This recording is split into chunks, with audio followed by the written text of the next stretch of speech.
So ayan, hindi tayo makapasok dito dahil lockdown daw.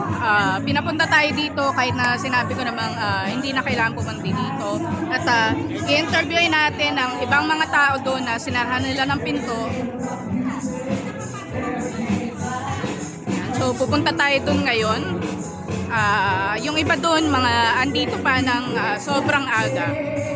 So, ayan, makikita nyo may mga pulis dito at ito yung ibang supporters na lockdown. Kahit yung Pasay Traffic Enforcer, hindi sila pinapapasok. Ayan, so, ayan. Ano pong masasabi nyo, hindi kayo makapasok kahit na supporter kayo? Anong oras pa po kayo dito? Ayan. Ano, saan nagpapapasok? Meron pa? Talaga? Ayan, so wala na daw. Pero tingnan na rin natin kung ano meron sa kabilang gate. So grabe no.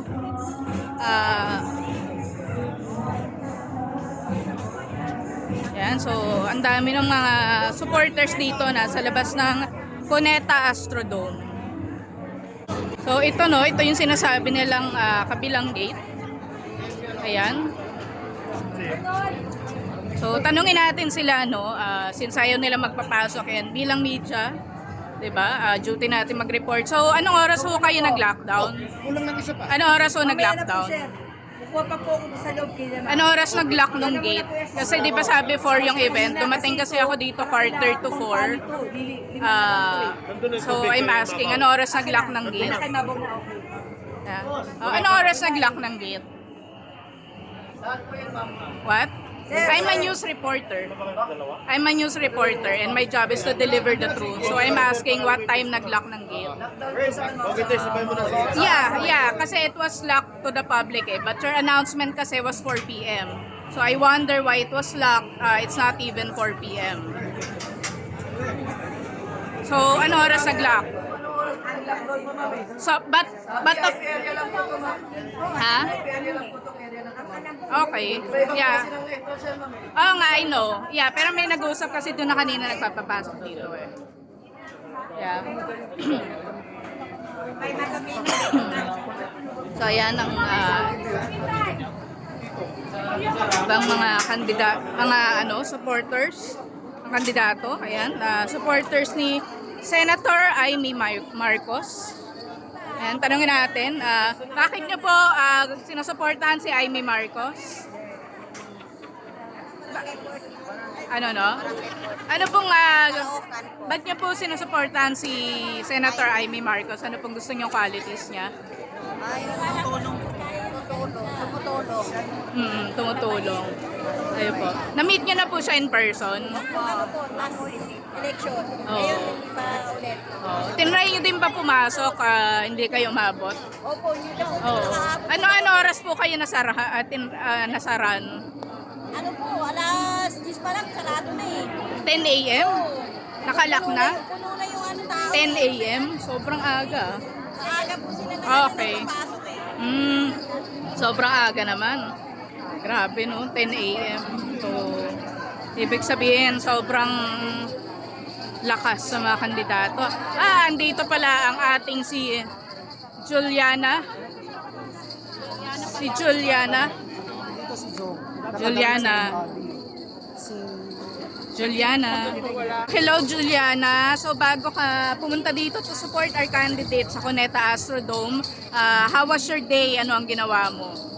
Galing akong shoot ng content, syempre for Senator Amy, and then diretso dito for Alyansa ng Bagong Pilipinas, syempre support again Senator Amy Marcos. So ano yung last na lang, ano yung favorite qualities na ni Senator Amy? Kasi ako, I'm working with Senator Amy since 2022. So kahit wala talagang kampanya, si Senator Amy, siya yung kahit sa isang senador talaga na masipag maglibot sa buong Pilipinas na talagang nagpupunta kami province sa mga magsasaka, sa mga binaba. Yan, si Senator talaga yung masipag magaganyan. So yun ang gusto ko sa kanya, kahit walang kampanya talagang visible siya. Thank you. Thank you. So, ayan, ayon sa ating source, na napakaganda. Nakaka-interview lang natin. darating na daw si Senator Amy dito in ilang minutes. So, ito actually, kanina kasi nasabi sa akin 10 daw, nag-lockdown 10 a.m. but actually 2 p.m. pala. Yan, and ayan na siya. Giveaway. Then Jason kami.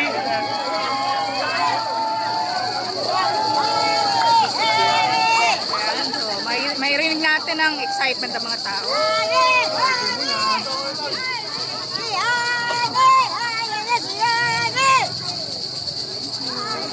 So, ayan na.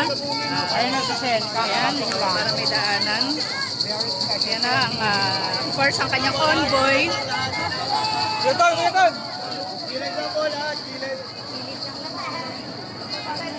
Nutriban, mascot.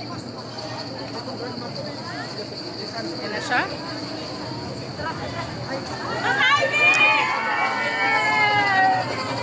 Let's go!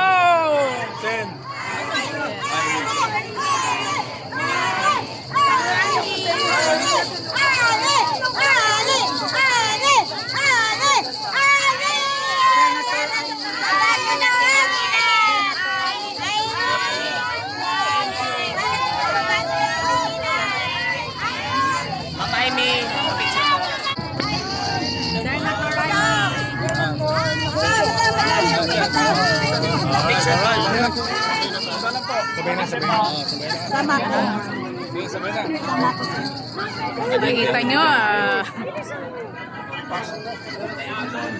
Pasok na.